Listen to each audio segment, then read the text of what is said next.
Hello, everybody, and I would like to thank you for participation to our event. Today we have second day of Cultural Diplomacy Academy in Tbilisi. Yesterday we have quite interesting conversation with three members of strategic group Solve for Europe movement, and today we continue this conversation with two members and already one representative from Georgian institution, Yurim Gebrishvili, will join our meeting, and from Solve for Europe we have Christianelos from now from Kunst Academy, but she already part of Solve for Europe strategic group, and Eve Mettler from Switzerland. Today I think we will continue talking about Solve for Europe, but already about personal experiences of our participants. And at the end, Mr. Gebrishvili will present new Georgian initiative, the special program which in progress now in Georgia regarding the young generation outside from the capital. And I think that all of us have experience working with young generation. And yesterday I underlined that next year European Union proposed to dedicate it to the youth. And this is quite important point. And I think next year we already need to think how we reflect on this event and how our activities will be related with young generation, because working with them, this is kind to think about our future too. And first, I would like to ask Christiane to share her experience through her projects, activities, because we already have experience together in the frame of We Are Europe project, when in different German cities we have chance to meet with young generation. And this is maybe on the one hand logical that young generation in all countries have the same understanding of surroundings, and they have same approach to the life. And on the one hand, this might be very good to link them in different countries, because they quite easily understand each other than the adults. And floor is yours. Yeah, it's true. And hello, everyone. My name is Christiane, and I would also like to know who is with us today. And are you students from Tbilisi or activists? Can we maybe have, or Levan, you tell me, everyone just says who he is very shortly. Is that possible? Yes, we can ask if yeah, we and can how ask. old you are, more or less, to to have a feeling. Yeah. Maybe we can just ask. Maybe we can ask Andrea to introduce himself, and then the others.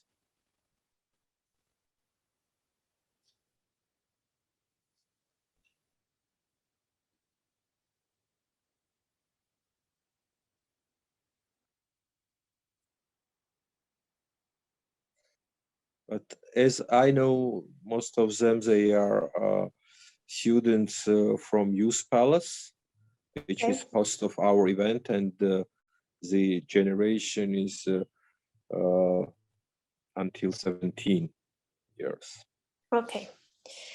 Yeah. Through the European projects that Levan already mentioned, that I'm part of since, I would say, 2005, so for 15 years now, I started to get very much involved in European projects, especially those projects that were involving traveling. And throughout the years, I was able to travel through a lot of countries, which I think is the fundamental of a European understanding of our cultures. different cultures, diversity, differences, but also common ideas and shared values. And so now what I wanted to focus on now and today is actually a topic that is also related with A Soul for Europe. Since yesterday, I think you already mentioned what A Soul for Europe is and how we work, that always link culture and politics together, that we try to be a bridge between those two areas. And that is what I also do now professional at the Art Academy in Berlin with a network called European Alliance of Academies. But within this more institutional network, I wanted to actually raise more beyond that, the topic of artistic freedom, and what this means for our living together in Europe. So, and also, of course, make a link to young generation, because if you're not artist, how you are concerned, and I will try to provide an example how young generations are also concerned with that. So now I would like to share my screen, Levan. Is that possible? Yes. Here we go. Wait a moment.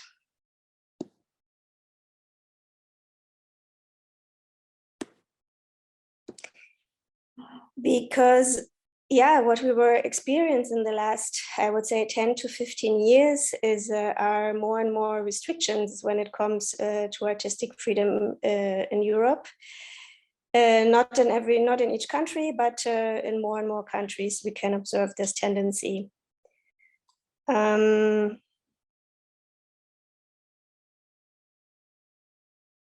Let me see.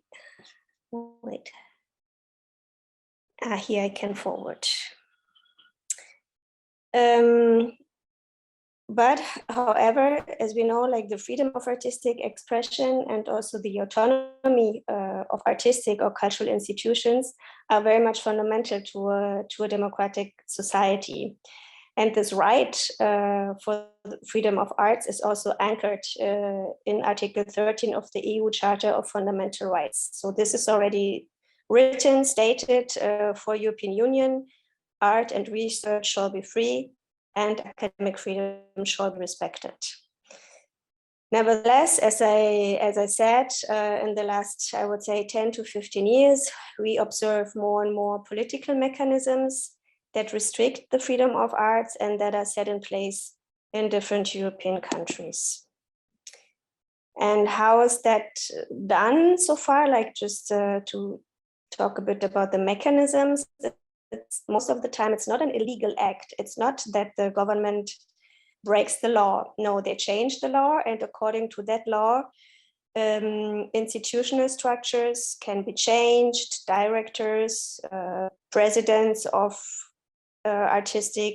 university or art academies can be exchanged with people that are more affiliated to the political ideology. And more importantly, the funding can be reallocated. There can be alternative structures of funding that are set in place. So all that is used by governments to have, let's say, like a dominance on how arts and cultures are presented, which art is funded, and who are the people that are taking the decisions on it. So now that is a big problem for European Union, because according to Article 6 of the Treaty on the Functioning of the European Union, they can only carry out actions to support, coordinate, or supplement the actions of the member states in the field of culture. Culture is something that belongs to the member states themselves. And European Union only can make a bigger coordination of it. And also the funding is not funding of national culture, it's the funding of best practice exchange, of mobility programs, of translations, so that the culture that one member state produces can be perceived and received in other countries as well. So this is more or less the field of problem that I'm dealing with in many different aspects of my work. And you, as young people that maybe will not become artists, may ask themselves, okay, but how am I concerned with that? And I wanted to give you an example of in Hungary, in Budapest, where the University of Theatre and Film Arts, the SZFE, was privatized by the beginning of this year, I mean 2021. And what was done again here was a change of structure and working model. People from the student and Senate board have been replaced. Funding was reallocated. The president was exchanged. So what students did then in order to protest against it was to found the Free SZFE Society. It's an independent, creative, educational and cultural space, which was found in the February this year and is running since February. And if you don't mind, they have a really nice video on YouTube where they present themselves and where you can also see the students that are involved. Let's see if that works. It's just 3 minutes. Yeah.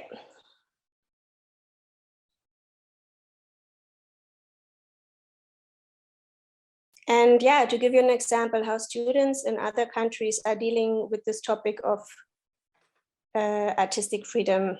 Christiane? In their country, yeah? I think your video is running, but we see your PowerPoint because you selected the PowerPoint window and we don't see the video. Okay, so then I stop that. And I go again. Is it working now? Yes, we saw now. We see the YouTube video? Okay, it's just 3 minutes. Okay. You can make full, yes.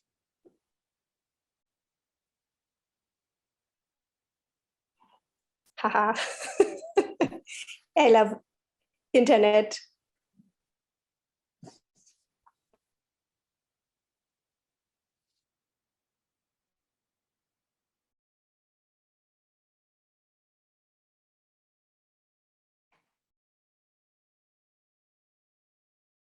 No sound now.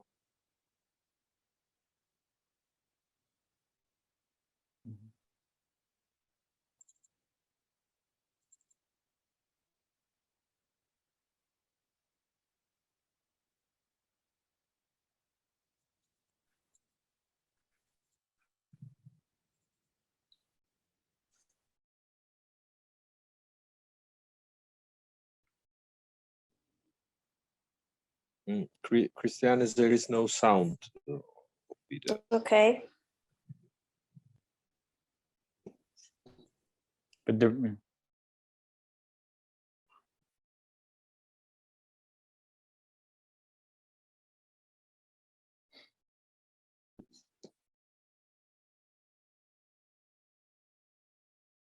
So there's no sound at all of the video? No. No, okay. There are subtitles? Yeah, there are subtitles. It's okay. Yeah. So it just also let the image work themselves, and the voice is just reading what the subtitles say. Okay.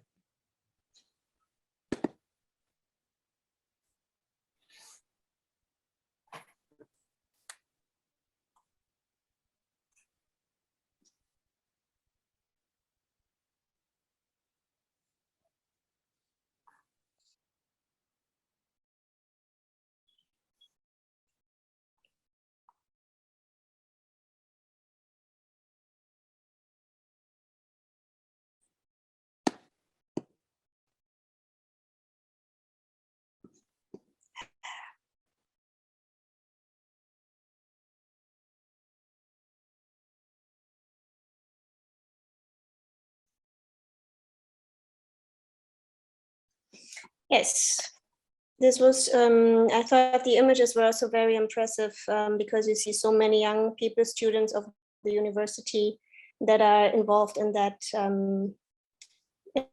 action. Oh, no. Help.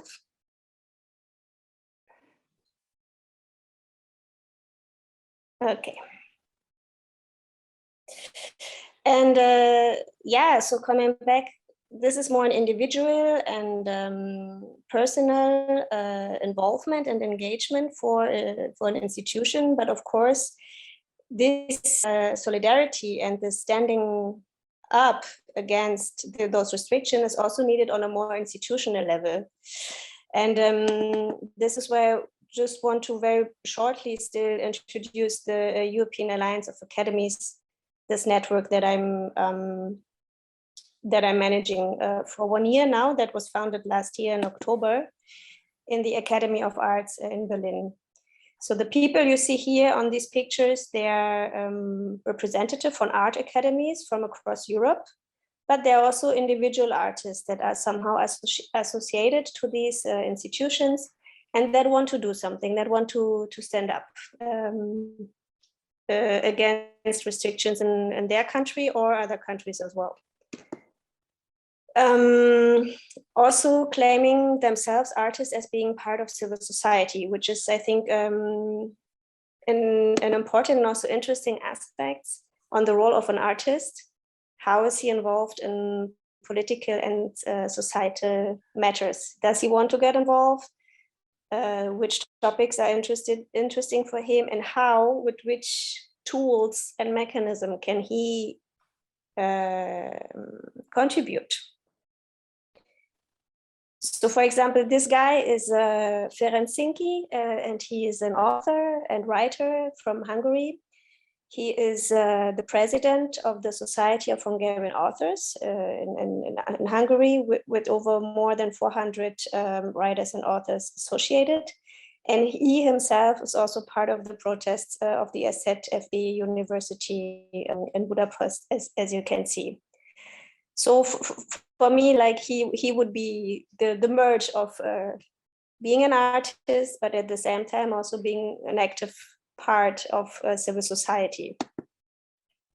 So what you need, or what we try to establish, is really this transnational network of with institutions from all over Europe. Like the black points, you can see where the institutions are from. There's one point missing in France. And you can see, yeah, it's a bit distributed all over Europe, which makes it diverse, complicated, but also with a lot of creativity and a lot of power, I would say. And what all these institutions were doing to found this network was to sign a manifesto, to be aligned on different goals that they were setting themselves, like also referring to this Article 13 of the Charter of Fundamental Rights of the European Union, to say we stand up across Europe for the right of the freedom of arts. Then solidarity is a big word, was also mentioned in this YouTube video, because even if your country is not so much concerned, or your institution is not so much concerned with this, you show the solidarity to those that are. And the exchange of information, what's going on a daily level, but also, of course, on cultural, political developments, are very much interesting and basic to this network. And on a more meta level, so to say, political level, to say that culture becomes an integral part of European politics, which already it is, as we said, but more in that supra national level. Yeah, so what can you do as a European network? What you can do mostly, and what we're doing in the last year, was to create public awareness for the topic.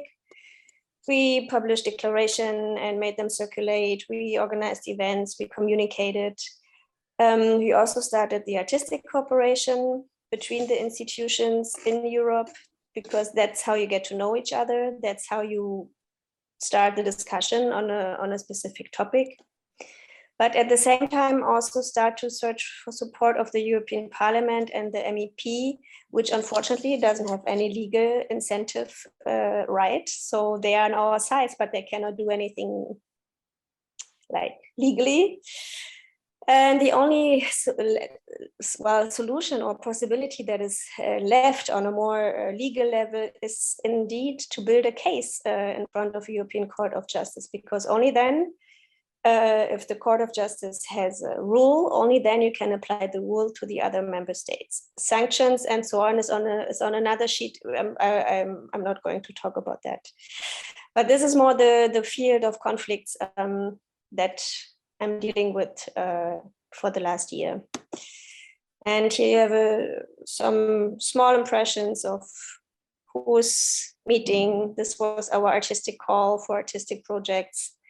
This was an event on literature, language, and politics in Budapest. And we're also publishing in our Journal der Künste different articles on the topic. So I have no idea if that is going to change anything so far, but I guess this is small steps that we can do, and that I'm involved with. Hopefully also in the future, or maybe not hopefully, because at some point it will be resolved at some point. That's what I hope. And if you want to get to know more of the Alliance of Academies, this is our website. Okay. That was it. Thank you. Yeah, thank you, Christiane. Just a short question before I ask if I gave him floor. For example, Georgia as associated member can join this alliance? I mean, associate member of European Union. It's not the country itself that joins, but a specific institution. Yes, yeah. Yes, this is what I mean. Yes. I think like Art Academy, yeah. And actually what the question that I had back to the students was also, if they would know about any artwork from Georgia that know that has been censored or was forbidden in the past, for example, and also how the situation in Georgia is right now. Are you happy with how arts and culture are they lively, or do you feel already some restrictions also from the financial part? Yeah, that is also what I would like to ask you. I see, because I'm asking on behalf of Arts Research Institute of Georgia. Mm-hmm. We can discuss later about this. But listening your presentation, I think that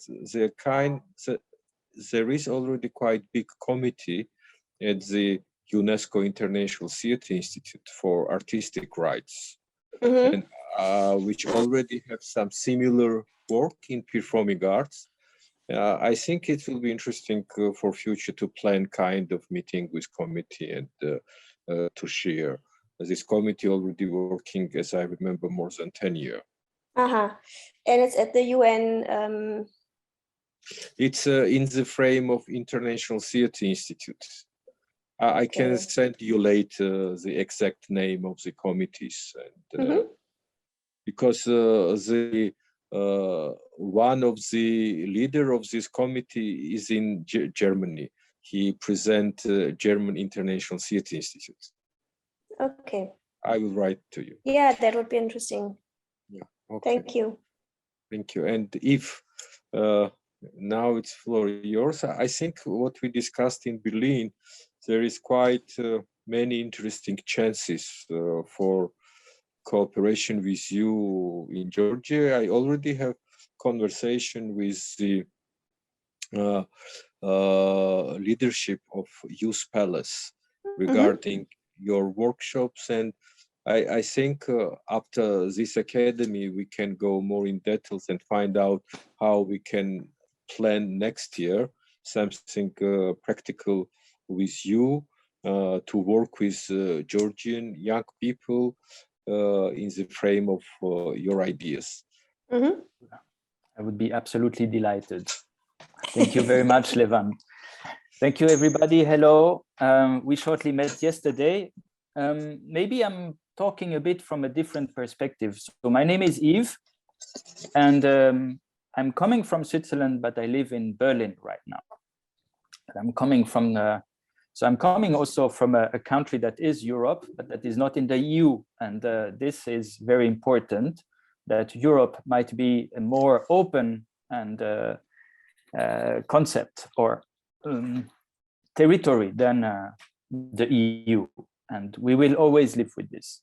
I'm talking from a little bit another perspective because I am a visual artist, and it is through my art that I got involved to Europe.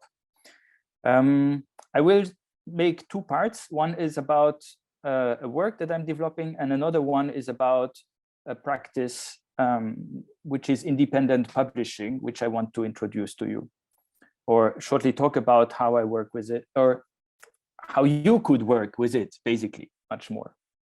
So so for me, what was always interesting is to see the city as the place where people decide things. And when I say city, it's small towns, very small towns, up to megalopoles. Even a small town is a place where people get together to take decisions and build something up. And some time ago, I found out that there are a lot of places that are called Europe Square, so place of Europe. So in the city, they have a place that is named Europe Square. I'm going to share my screen, and we are going to make a little travel. It's going to be fun. So these Europe Squares can be pretty everywhere. Of course, there are in Brussels, or even in Switzerland, where they have a Europe Square where they house a place called a house of religions, where there are several religions in one single building. So each of these Europe Square has also different values that are implemented in the city as symbols in the city. Like in Sicily, here you have a rather old Europe Square, which is not used anymore. And you can see it also as an idea that values or places, when you do not take care of them, they get eroded. And for me, what is really important is the idea that the city space is linked to the democratic practice, that a city space is the public space. It is where we take decisions together, but it's also where we can be in society. And it's important that it's not community, but there is society. This is, for example, a place in La Spezia in Italy. When it was planned in 1930, it was called Piazza della Vittoria. And this here is a fascist style building.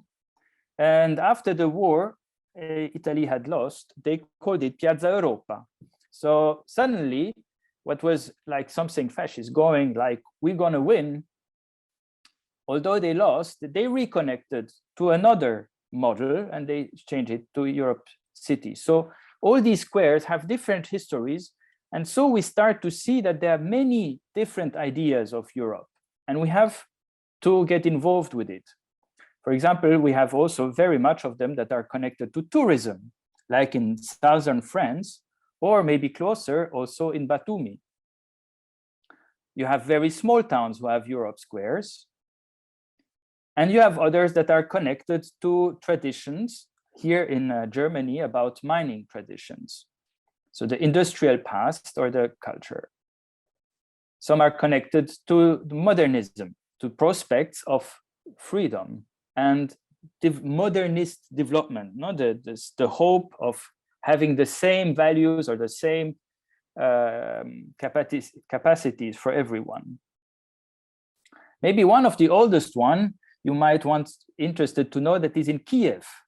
It's from 1847, and it was named because of a luxury hotel that was built there.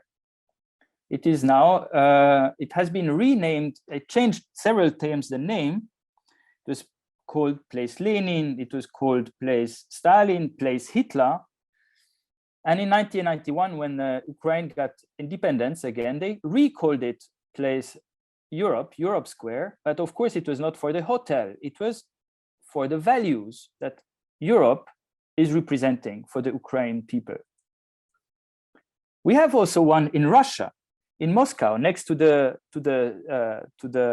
main station for the trains that leave for Ukraine and for Western Europe.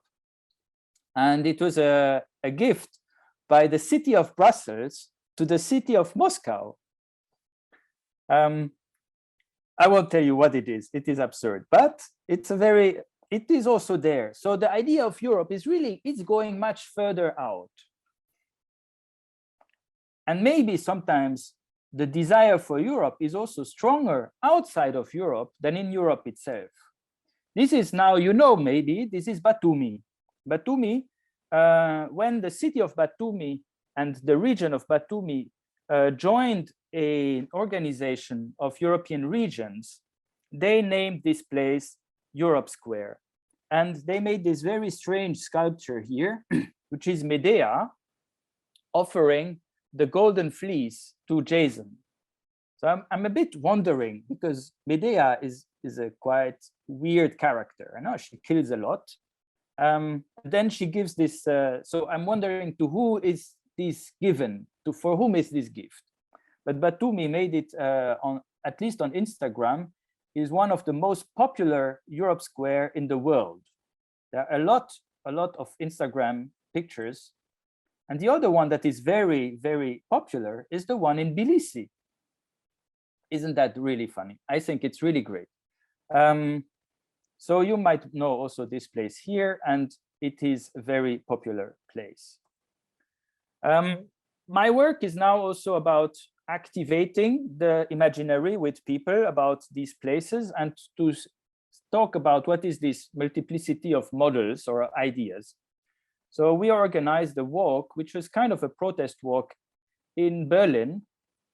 And this is maybe in regard of the question of pandemic and art in the pandemics.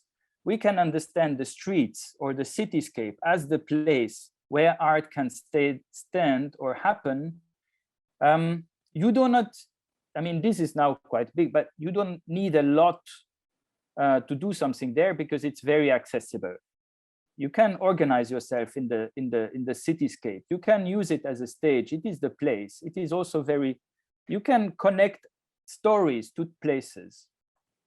So I organized a big walk around the place in Berlin where they have a place that has been rebuilt in a complete neoliberal, not so interesting part of the city. So we organized a way to reconnect the place, but also to tell the story.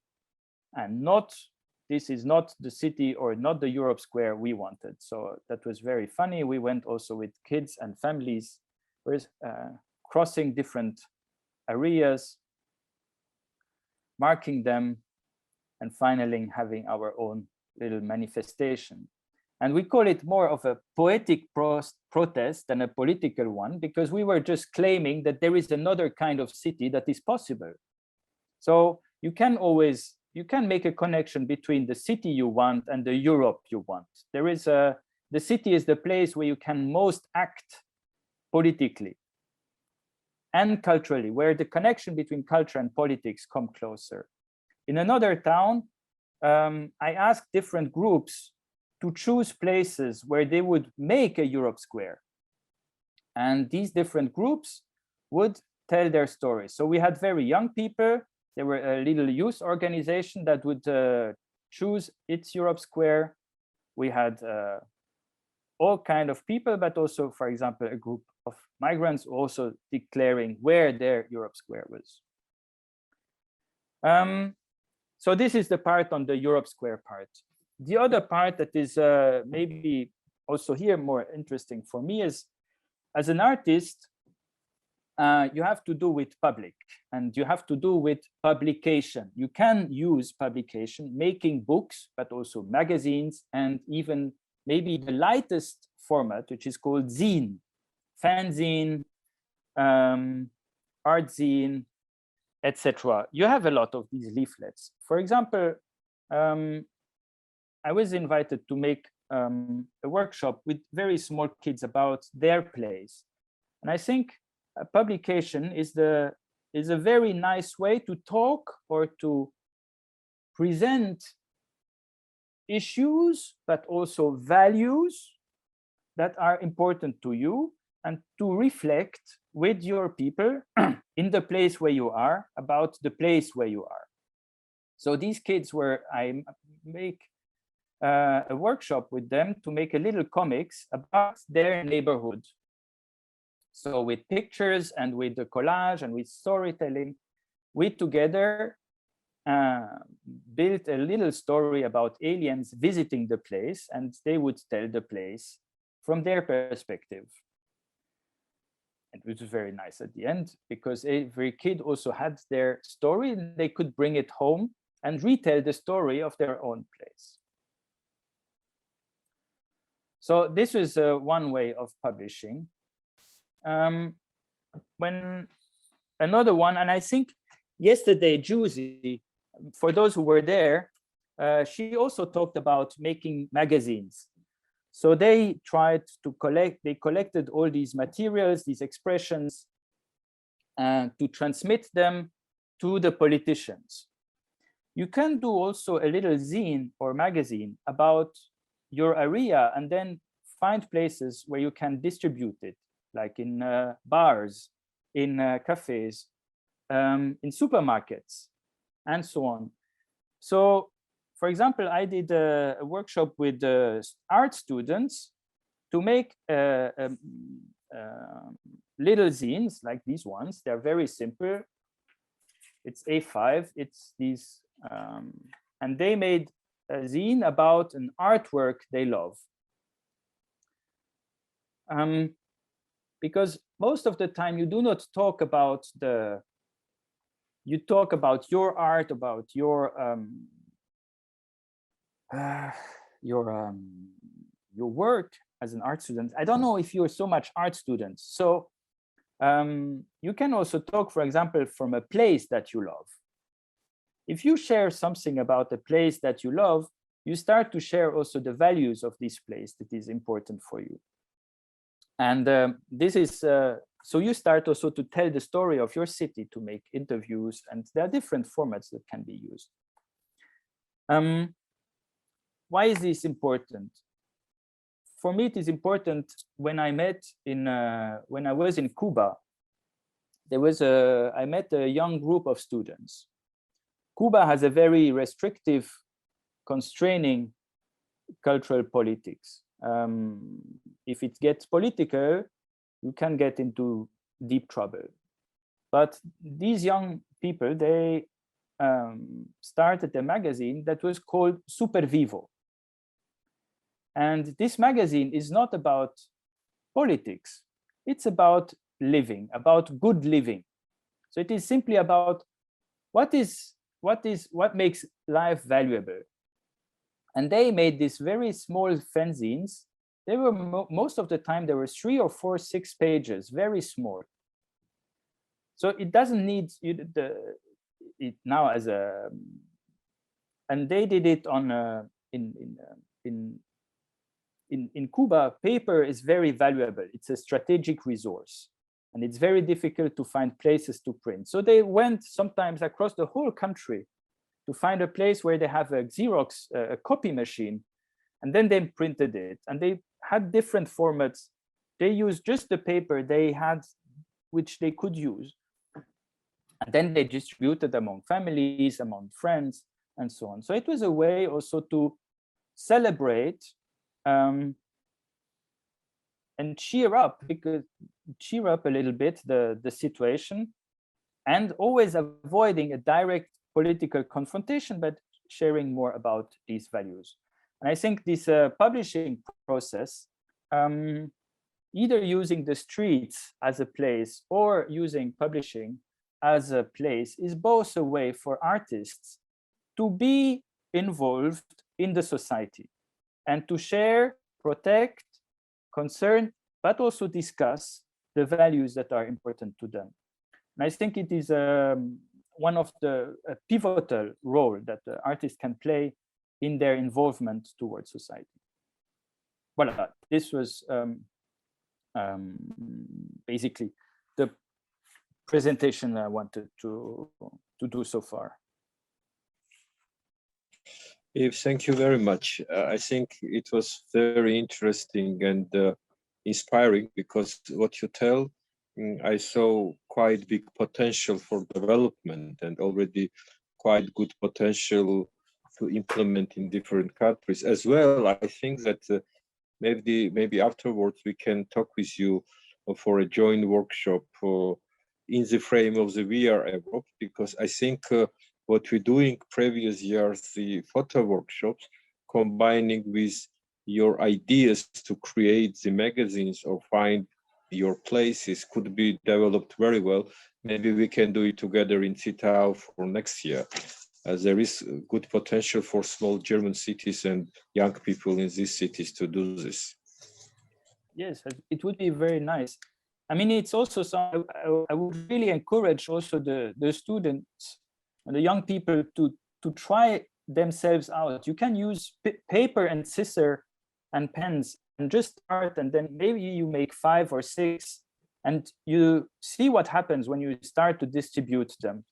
But think about it not to do your own work, but to talk about something, a place, an artwork that is important to you, something concrete, something that is shared already, that is in the public name. And then you offer a perspective on it, or a different perspective, and you see, and then you start the discussion. And I think it's a very interesting way to get the public, to get involved into the public discourse.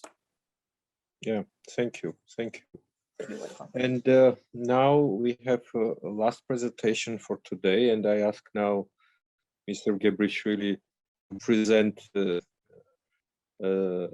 this new initiative, this new project, and Yuri, floor is yours. Thank you. Today I would like to tell you about the new initiative about the Euro-Asian Cultural International Hubs, Human Development and Culture International School.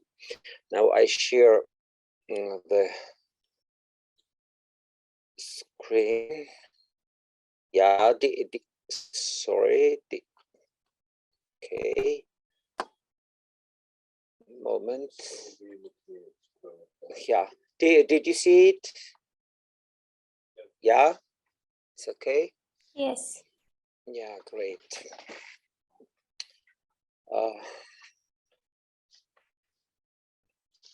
Yes. This is Human Development and Culture International School. You know, this school is a part of Kaukabeti Euro-Asian Cultural International Hub. I would like to say you a few words about the Kakabeti. Kakabeti is a small village in Sagarejo municipality, Kakheti region of Georgia. And the population of this village, around 5,000 inhabitants. Elevation 700 meters. And you can green on the map. This is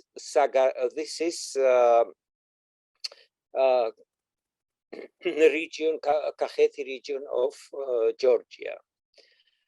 Here you can find that the Kakabeti is too close from the Tbilisi International Airport.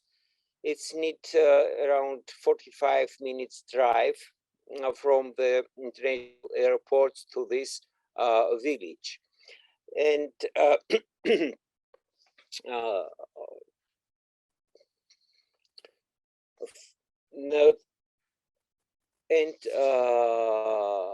the initiator of this Human Development and Cultural International School was the Kakabeti Euro-Asian Cultural International Hub. This hub includes the Arts Research Institute of Georgia, which make a lot of interesting works in performing arts, in research, in the culture, etc. Gurdjieff Institute in Tbilisi, a soul for Europe, which to be confirmed. Stichting Caucasus Foundation from the Netherlands. This is a cultural foundation which operated in Georgia, started in 1997. And Amsterdam School of Management of Netherlands and UNESCO ITA Georgia Center, and many other international institutions. Now I would like to show you the length The owner of this land is the Euro-Asian Cultural International Hub. You see this green one, this is the land. It's around 4,000 square meters. And on this land, we have the main building. You have the next picture. This is a very old building, more than 100 years old. Now we think about the restoration and renovation of this building, and we would like to start fundraising to find some sources to do this. Today, their museum, because this is a part of heritage now. The aim of the school, this is the international school, is implementation of international and local educational programs. You know, I would like to say that today all activities,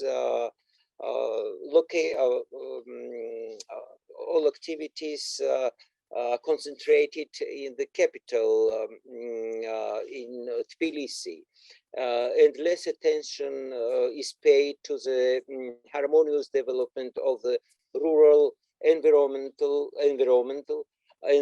local communities, both in culture and intellectual spheres. And we would like to involve them in the life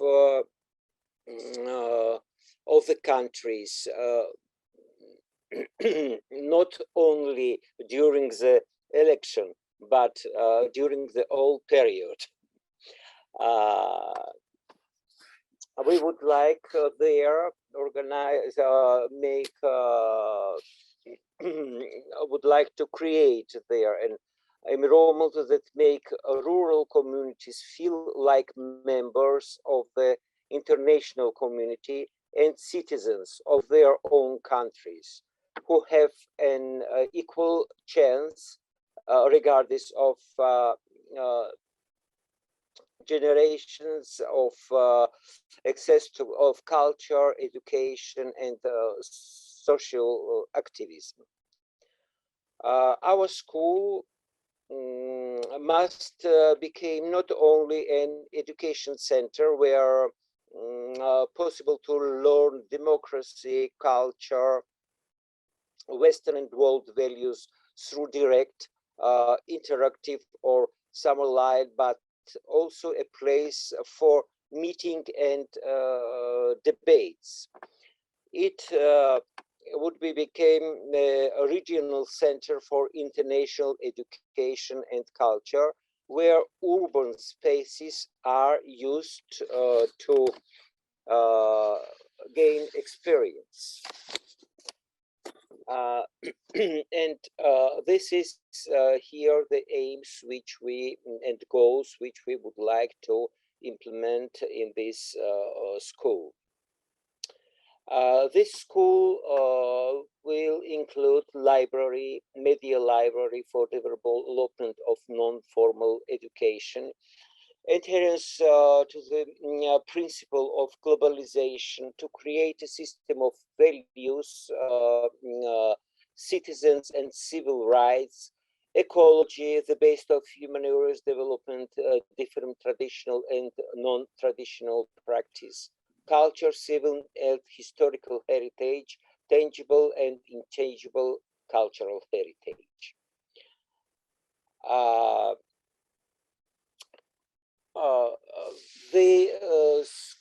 In the school will be presented the Gurdjieff International Cultural Center, Non-Traditional Practice International Center, Performing Arts International Center, Theater and Culture Research International Center, Tangible and Intangible Cultural Heritage International Center, Cultural Policy and Cultural Management International Center, Documentary Film International Center, Cultural Diplomacy Academy, winter and summer schools, and more, which we would like to implement there.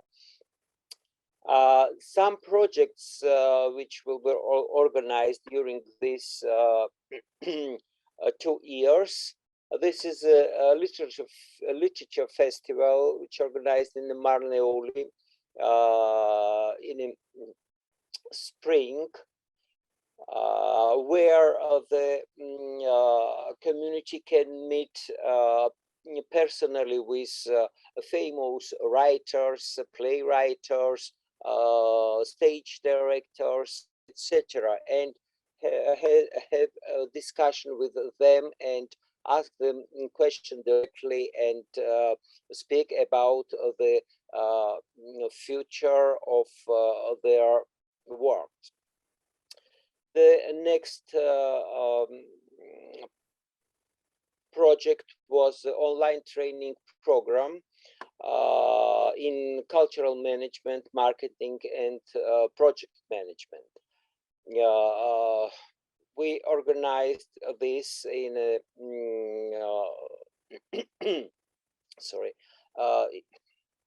organized it in the autumn of the 2020. And the last project, this is a performance, Evangelion, in November 2021. This performance based on the ethnographical research by a young artist team. It's research related with rituals and stage, but young director Grigol Nodia. Now I would like to show you the small piece from this performance, which was performed in the open area in the Kakabeti, in the garden of the Kakabeti school.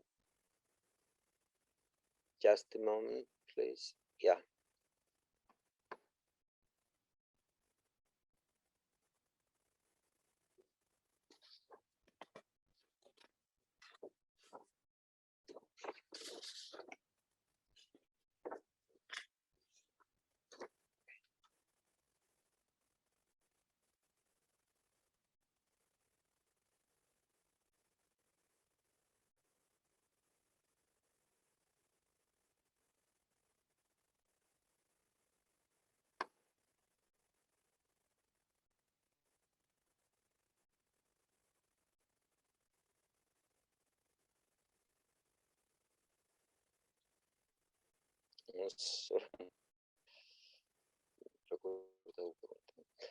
Yeah, and you know, in this land we have only this old building, but now we have some architectural project, and we start architectural development of this place. And now I show you some works of Georgian architects, which we would like to start to build there.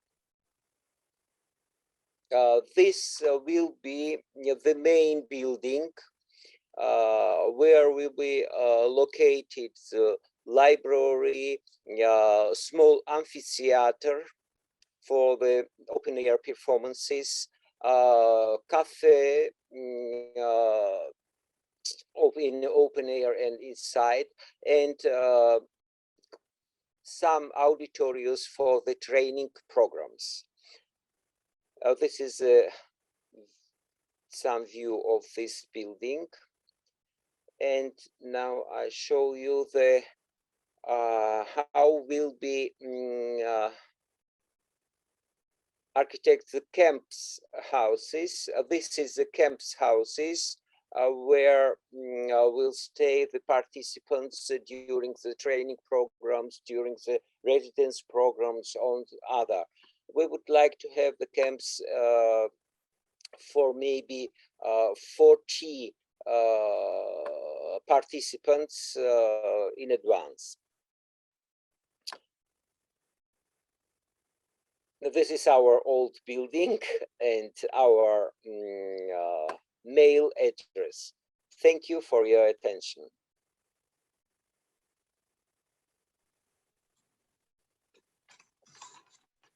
Thank you, Yuri.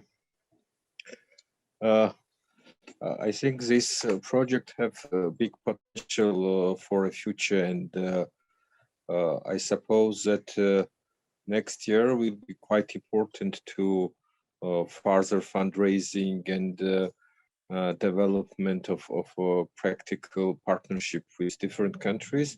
As I know, we plan in April a conference in the Netherlands, inviting some donors for this project, and we will see how it might be developed.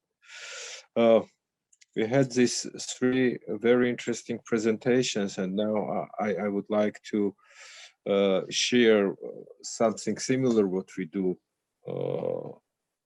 yesterday, just to talk more about Solve for Europe and what was the role of Solve for Europe in our practice, and how we can use Solve for Europe in connection with young generation. Christiane, maybe you can start.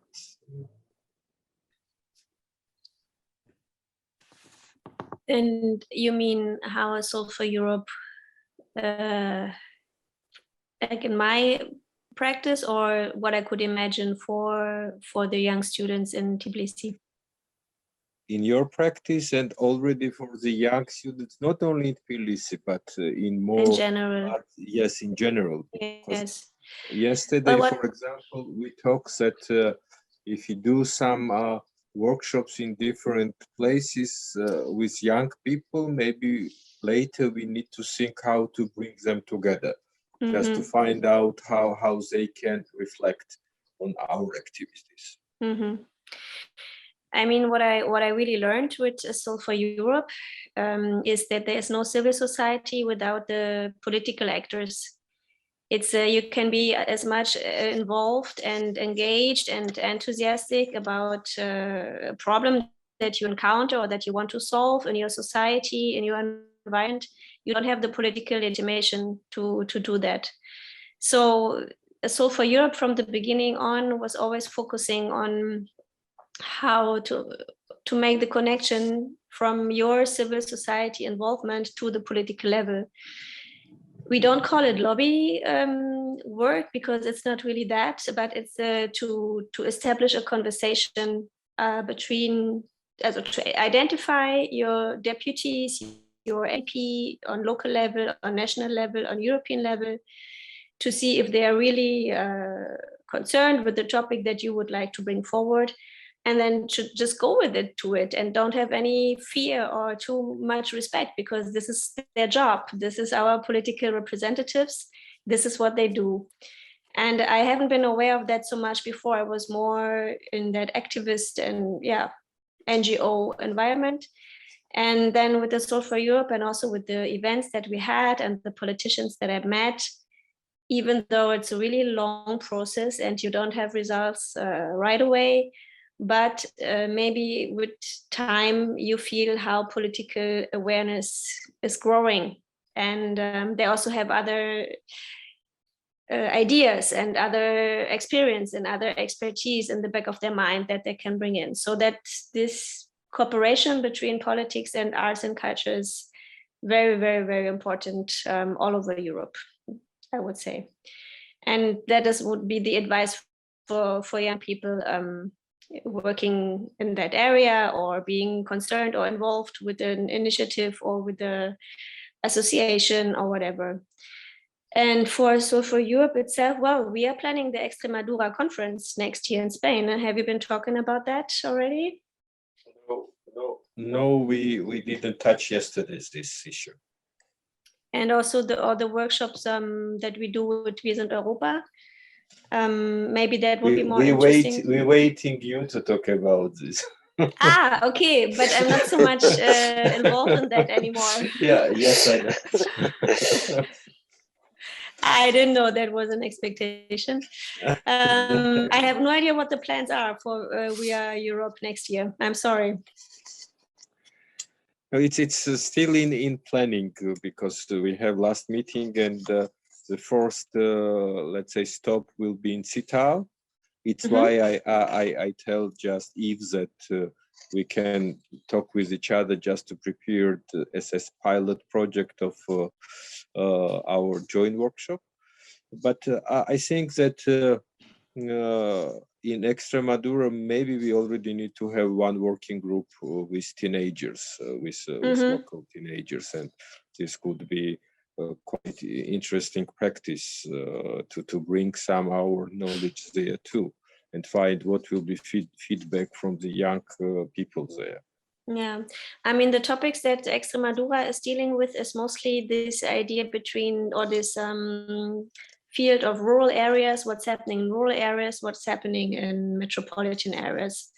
Also, what is happening in border regions culturally, and how we can connect that more.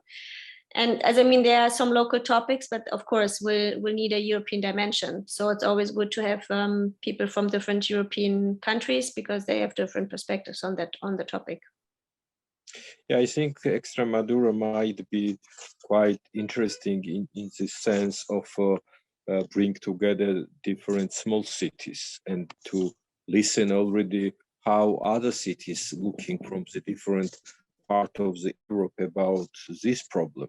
Because when we discussed at the beginning, it was the concept of strong cities and strong countrysides, how it reflect each other and how important to think about rural areas in quite different aspects, which sometimes we are missing. And in this case, I think project which was presented by Yuri, it's quite important for the Georgian landscape, but generally of this problem, it's already quite important for any rural areas in Europe. Totally.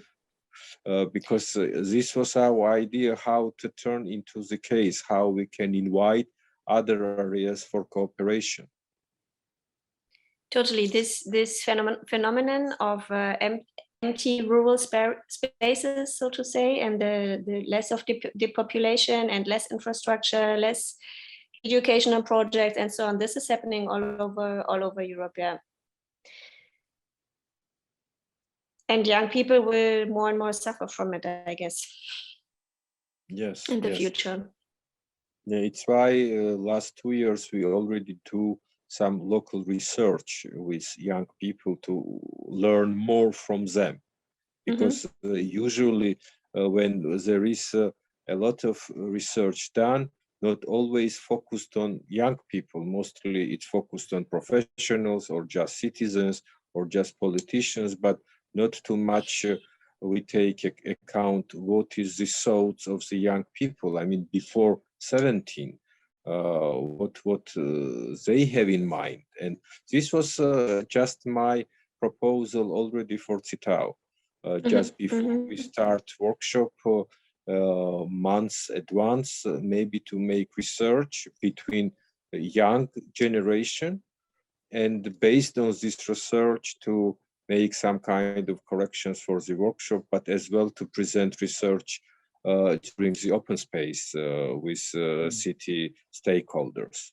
And it is also true that the pandemic made this much more visible, how young people or youth are less represented. They don't have a lobby so much to protect them. Although there are laws to protect them, there are not so much political actors there to protect them.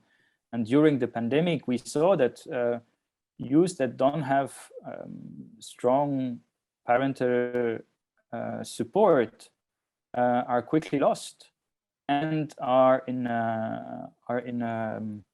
quickly also in deconnection with society. And I think this is a phenomenon that is as much in highly industrialized metropolis as much than in rural areas. So this is definitely a topic that is pan-European and should be definitely addressed. And it's probably not so easy also to address. Yeah, I totally agree with you, because I discussed the last few years that we need to find out solution how to involve the young generation in lobbying of the issues and how they can raise their voices, and we need to think to consider their ideas, because sometimes in our decisions or in our, let's say, ideas, there is no presence of the young generation. It means that quite often we are thinking for them and we are not in dialogue, because I think the whole world development show us that the age of the people when they can take part in social activities is became more younger than we can imagine. And this is very considerable issue that we need to find out and study, not only to listen each other, but already to listen the younger generation, and or create kind of mechanism how we can listen them, because school as the place, it's not generate and not collected the idea of the students at the schools. It's something when you have the space where it must be generated, but it's somehow lost there, because the school administration, or I don't know if administration right way to explain, or let's say school teachers, they don't become mediators between young generation and society, which means that it's need the extra mechanism for such kind of involvement. And when we talk about, for example, bottom-up process, on my mind, it's quite important to give these bottom-up examples to the young citizens, because I have in mind when we talk about the citizens, we need already to have definition about future citizens. And in this case, the youth, they are future citizens, and they need to be involved in such kind of practices, at least with simulations, at least with case of possibility of the dialogue.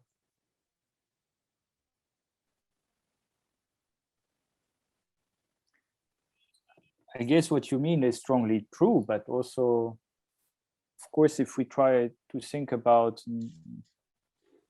I mean, school is the main institution, and I see that there are also, I mean, I see it with my daughter here, and there are efforts to give them political backgrounds and understanding. Yet I think what you say in how and where we listen, we can listen, and to empower them, empower you people, you're also listening to us. Where are the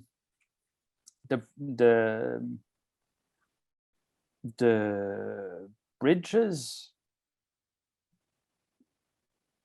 I think it's like a translation machine. It needs that was one issue that I wanted also to think about, is language. I know in Europe we have all these different languages, and that publishing is also a way to do translation from a language to another, but maybe also from a generation to another. And I think that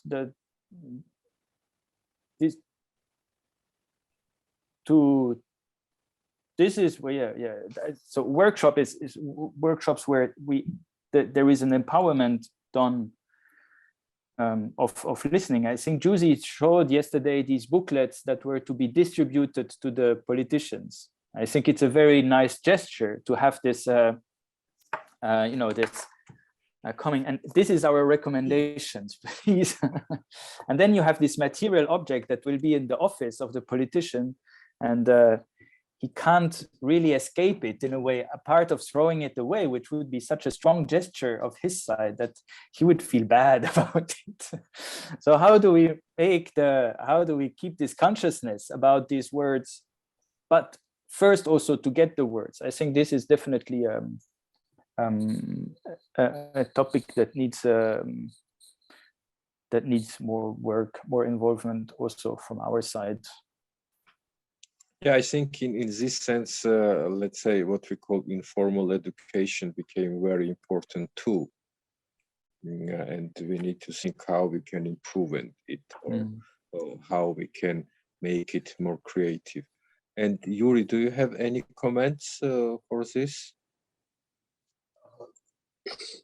I think this everything needs, first of all, some research in youth, because it's helped us to understand the needs, to understand the priority, and to understand the way which we can use to touch them, to catch them. I think this research always must be done periodically to know the situation in this youth society. But maybe people that are also here with us in the Zoom can already react to what we said. Any this kind of what comments. I would like now to go to ask them if they have any questions or reactions or comments. Yes, comments. Yeah. Yes. Now maybe, this is for the participants. Maybe you can have an experience where you were called to be listened to and you felt you were not listened to. This is very important as an experience to say, okay, we were given a space, we said something, and that what I said, I felt was not heard. These are these loops because we don't know that we did not listen to you. Yeah, I don't know personally any participants, but maybe we can just I don't know if maybe Andrea, but because I saw only Andrea have open. Maybe you have any questions or any comments? I have not any question about these presentations, but I know what I speak with my friends to these presentations in our club, Youth Place, and this is good presentation. Thank you everyone for this. And let's see another one. Yes, that's all what I can say. Any comment?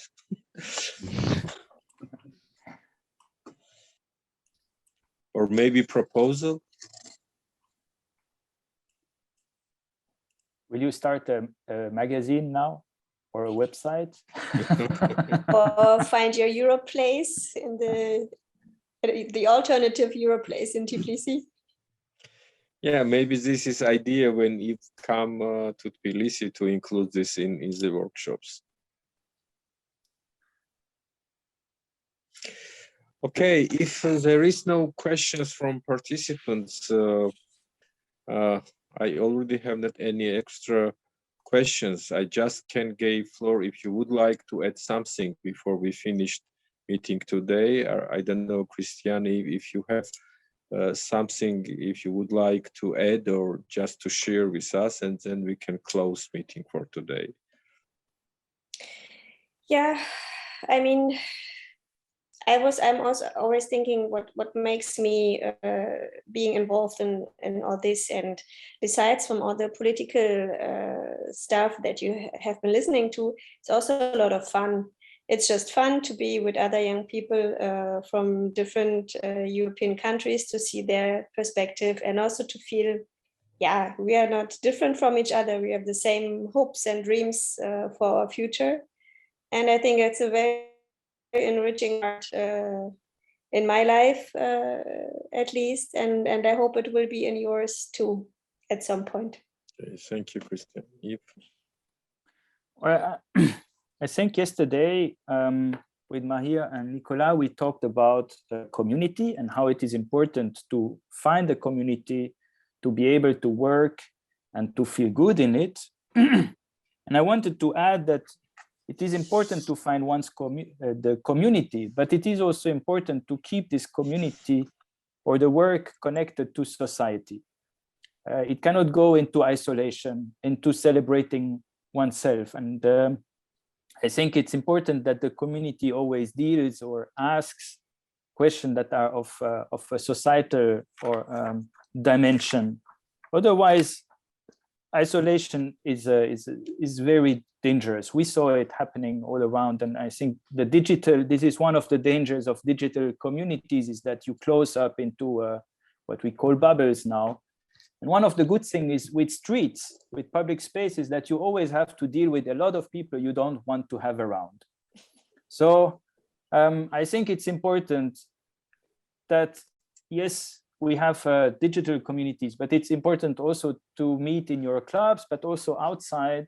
Now the winter is coming, which is really bad for being outside, but we can still wear stuff. In Germany, we go Spaziergänge, we go have walks. People walk all the time because they can't meet otherwise.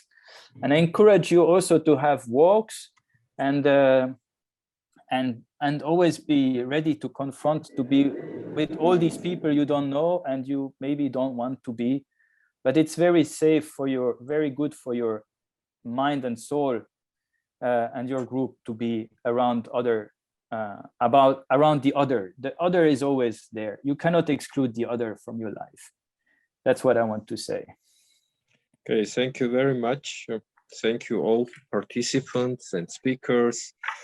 And I remind you that next year we will have 5 years of our academy, and I hope pandemic will give us chance to do this physically, more days, and not only just give presentations, but already to run some workshops with young people in Tbilisi.